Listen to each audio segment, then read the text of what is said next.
Bismillahirrahmanirrahim. Assalamualaikum warahmatullahi wabarakatuh.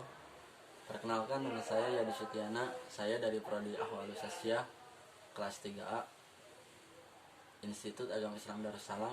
Di sini saya akan membahas salah satu materi dari mata kuliah Ushul Fiqih yang didoseni atau dengan dosen pengampu Pak Usep Nurakasa. Salam hormat kepada beliau dan saya mohon bimbingannya apabila ada kesalahan dan kealpaan dalam pemaparan materi kali ini. Di sini saya akan menjelaskan lafaz dari segi pemakaian dan pemaknaannya. Jadi metode penemuan hukum itu ada dua. Ada yang dari lugawiyah, yaitu dari lafaz, dan ada maqasid, yaitu dari makna atau sering kita kenal dengan maknawiyah. Lafaz ditinjau dari segi peletakannya atau pemakaiannya itu ada dua, ada hakikat dan ada majaz. Mungkin ini tidak asing lagi bagi mereka orang-orang dari kaum pesantren, namun berbeda lagi bagi orang luar pesantrennya. Jadi hakikat itu adalah alafdul mustamalu bima wudi'allahu, lafaz yang digunakan pada asal peletakannya. Jadi ketika lafaz itu sesuai dengan mana yang seharusnya, itu disebut hakikat. Seperti sholat diartikan kepada doa, itu adalah hakikat. Jadi ketika sholat diartikan kepada doa, itu adalah hakikat. Mungkin kita akan lebih mengerti ketika kita membahas tentang macam-macam hakikat. Macam-macam hakikat itu ada tiga ya. Ada hakikat lugawiyah, ada hakikat syar'iyah, dan ada hakikat urfiyah.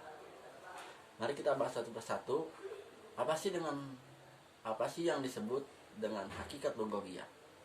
Jadi hakikat lugawiyah itu adalah al-lafdzul mustamalu bima wudi'alahu fil lughah.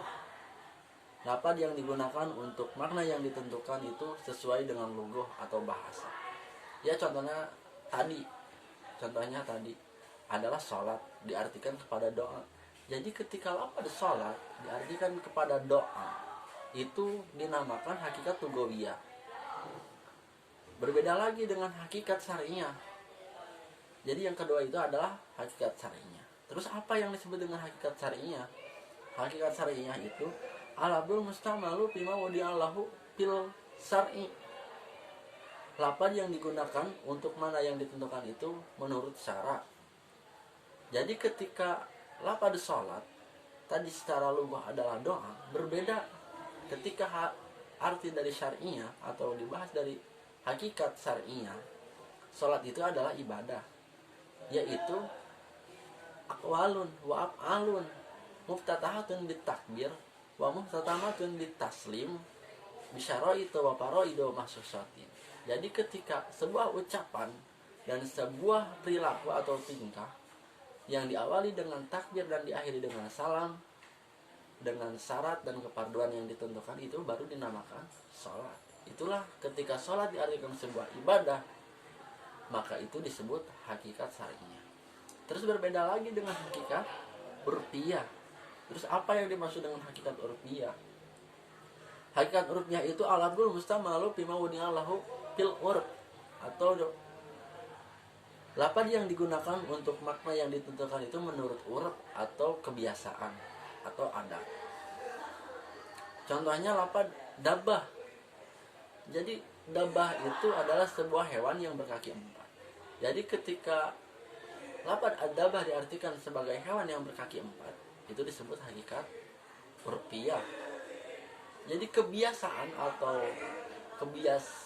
seseorang ataupun suatu kelompok berbicara tentang dabbah itu adalah hewan yang berkaki 4, bukan yang berkaki 5, 3 atau dan lain-lain. Terus selanjutnya adalah majaz. Apa sih majaz? Mungkin ini juga gak asing bagi mereka yang dari kaum pesantren.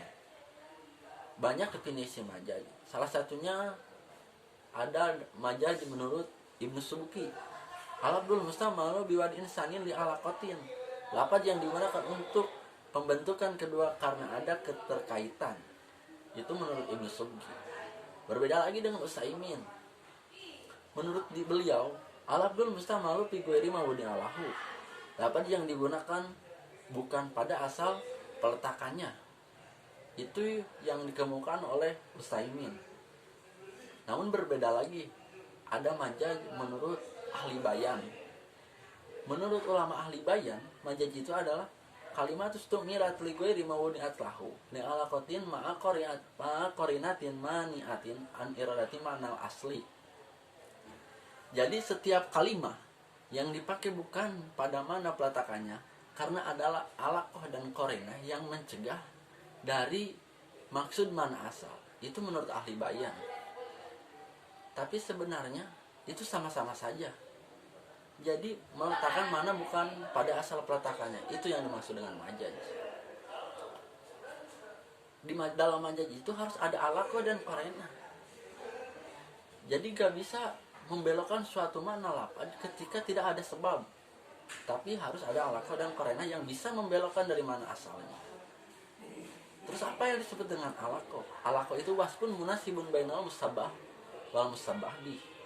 Jadi sifat yang sesuai antara musabbah dan musabbah bih, antara yang diserupai dan yang menyerupai. Terus ada qarinah, yaitu lafdun dalun alal murad bil wad'i. Lafaz yang menunjukkan bukan kepada mana asal. Jadi ketika ada alaqah dan qarinah, baru bisa dibentuk majaz. Contoh lafaz ra'aitu asadan fil hamam. Majaznya itu lafaz asadun, walabdul asad, walabdul majaz, labdul asad, idil murad rajulus suja, wal qarinah kalimatul hamam. Jadi lafaz asadun itu yang seharusnya diartikan hayawanul muftaris atau hewan buas, diartikan kepada rajulus suja, yaitu laki-laki yang gagah pemberani. Kok bisa? Jadi ra'aitu telah melihat saya, atau saya telah melihat asadan kepada laki-laki yang gagah pemberani fil hamami di WC ataupun di toilet.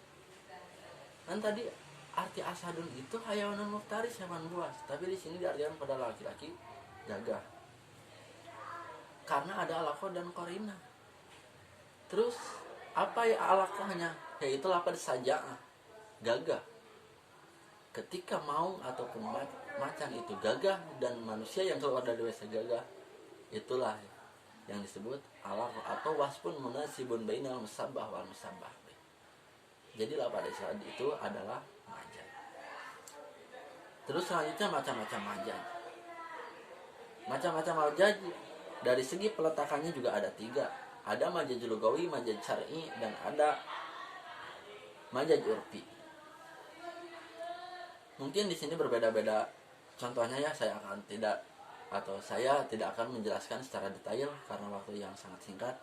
Di sini contohnya lafaz majaz lugawi itu adalah lafaz asan atau macan, diartikan kepada laki-laki yang gagah. Yang majaz syar'i adalah sholat, diartikan kepada yang seharusnya menjadi doa, diartikan kepada ibadah. Ataupun majaz urfi yang biasanya hal-halu, diartikan sebuah tingkah, namun diartikan untuk keadaan seseorang. Ataupun lafaz dabah yang seharusnya diartikan sebagai hewan, di sini diartikan untuk kepada seseorang yang bodoh. Itulah contoh-contoh majaz. Mungkin tidak akan menjelaskan secara detail karena waktu yang sangat singkat. Yang selanjutnya lafaz dari segi pemaknaannya, yaitu ada 2. Terus apa saja yang 2? Mungkin di sini tidak asing lagi bagi mereka yang bergelut dalam KHI atau kompilasi hukum Islam, terutama dalam bidang perkawinan. Lafaz sorry dan kinayah. Jadi lafaz dari segi pemaknaannya itu ada 2, yaitu ada sorry dan kinayah. Yang pertama sorry. Apa yang disebut sorry? Sorry itu adalah jelas. Ini sering dibahas dalam talak. Baik sorry maupun kinayah ini sering dibahas dalam talak. Jadi sorry secara bahasa itu adalah jelas. Namun ada menurut istilah. Bagaimana definisi sorry menurut istilah? Jadi menurut istilah, kullu labdi maksud fil makna wal muradu hakikatan kana au majajan. Setiap lafaz yang terbuka makna dan maksudnya, baik dalam bentuk hakikah ataupun majaz. Jadi ketika suatu lafaz sudah terbuka maknanya sudah jelas, itu dinamakan sorry. Contoh anti tolikun ataupun kamu saya talak. Itu kan sudah jelas. Jadi seorang istri ketika suaminya berbilang atau mengatakan anti tolikun, sudah gak perlu menanyakan lagi, karena sudah jelas bahwa dia seorang istri sudah ditalak oleh suaminya. Namun berbeda lagi dengan kinayah. Dan peletak dari lapa dari segi peletakan itu adalah kinayah yang kedua. Jadi kinayah secara arti itu mengatakan suatu untuk menjelaskan makna lain. Atau ada seseorang yang berbicara kinayah itu adalah sindir, sampir. Namun ada kinayah menurut istilah. Apa kinayah menurut istilah itu? Ma yakunul muradu bil lafdi masturon illa ayatabayyana bid dalil.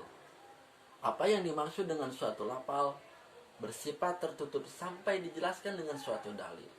Jadi ini susah untuk dimengerti ketika diucapkan. Contoh, anti kadohri ummi, kamu itu seperti punggung ibuku. Ataupun pulang kamu ke rumah ibumu. Kan kita menjadi pertanyaan.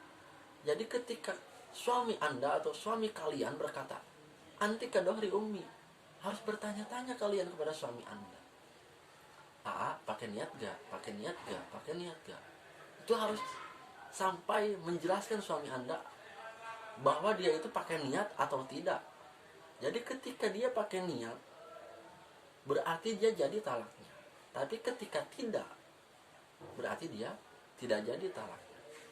Karena talak kinayah itu harus menggunakan niat.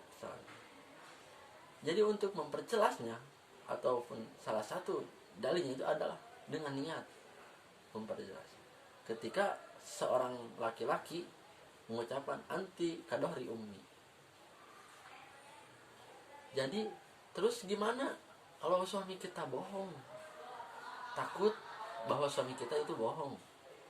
Ya, jalan lain untuk menegaskan bahwa suami Anda tidak bohong itu dengan sumpah atau yamin. Jadi kalau Anda tidak percaya dengan suami Anda, berarti sumpahlah suami Anda. Ketika dia berani bersumpah, berarti dia berani mempertanggungjawabkan apa yang dia ucapkan di hadapan Tuhan atau di hadapan Allah Subhanahu wa Ta'ala. Walaupun dia berbohong, Anda tidak dosa, tapi urusan dia sama Allah. Jadi sudah jelas untuk menegaskan itu dengan sumpah. Jadi ketika sudah disumpah berarti sudah jelas keputusannya. Pakai niat, kalau dia berani pakai niat, berani mengucap sumpah bahwa dia pakai niat, berarti dia udah berani mempertanggungjawabkan di hadapan Allah Subhanahu wa Ta'ala. Jadi kesimpulan dari video ini adalah lafaz dari segi peletakannya atau pemakaiannya ada dua, ada hakikat dan ada majaz. Sedangkan dari pemaknaannya juga ada dua, ada sharih dan kinayah. Sekian dari saya, mungkin tidak cukup detail karena waktu yang sangat singkat. Mohon maaf atas segala kesalahan dan kekurangannya. Semoga ada manfaatnya khususnya bagi saya dan umumnya bagi kita semua yang melihat video ini. Billahi taufiq wal hidayah. Wassalamualaikum warahmatullahi wabarakatuh.